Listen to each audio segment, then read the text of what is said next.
What if you have to handle with CSV documents with 10,000 records and perform any computing process like price comparisons or unique product recognition and so on? Hmm.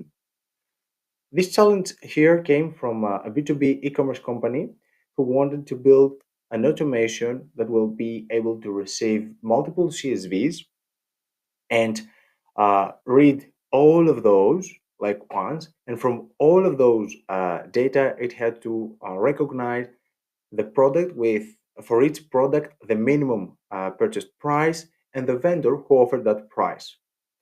If we try to solve this problem using the low code tools we mostly know, it is not possible.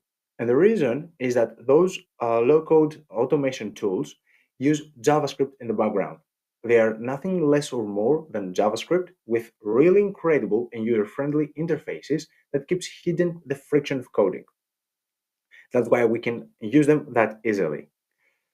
The computing process needs memory if you have to run it with JavaScript. And this creates a lot of troubles, and that's the reason. So the best solution for that case should be Python. And the way we can build it with no code and that combines Python is to use Zapier Functions. Zapier Functions is a super amazing tool that help us to trigger an entire automation that will actually run a Python document. This document will include all of our actions, or we can have multiple documents. It doesn't matter. As you can see here, I built the entire process in one document. In this document, we can establish the triggers we want using the connection from our Zap account. Spending 1.5 to 2 hours, I achieved to create this packet that receives the CSV from a given data source.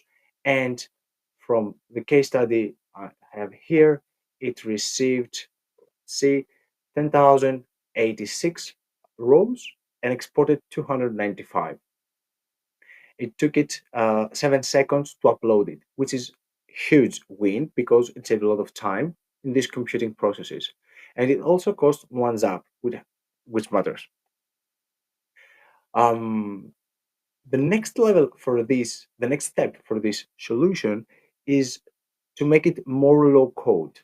So the end users will be able to make the adjustments on demand as they want it without the need of any coder or the need of any scripting skills to join and fix it. So the proposed here is to use Zapier tables, where on those tables we're gonna store the mapping to map the column names from the incoming CSVs with the column names to the output CSV, which is very important to keep this process not broken. Um, the next thing is to create something similar with Zapier tables, where users can save the directories for about where we can get those documents and where we have to upload the final document. And so these details can be sent through a webhook from another Zap that will send the data in here and trigger the automation. The input in the trigger will be actually the guidelines how this Python process has to be executed, and that way we um, decrease the friction of coding while we're using coding in our solution, which is huge win. Let me know, guys. If you're challenging with CSV files, reach out to me. It will be a very great pleasure to investigate in your case and see how you can automate workflows, combining no code and code at the same place and make your business have a progress.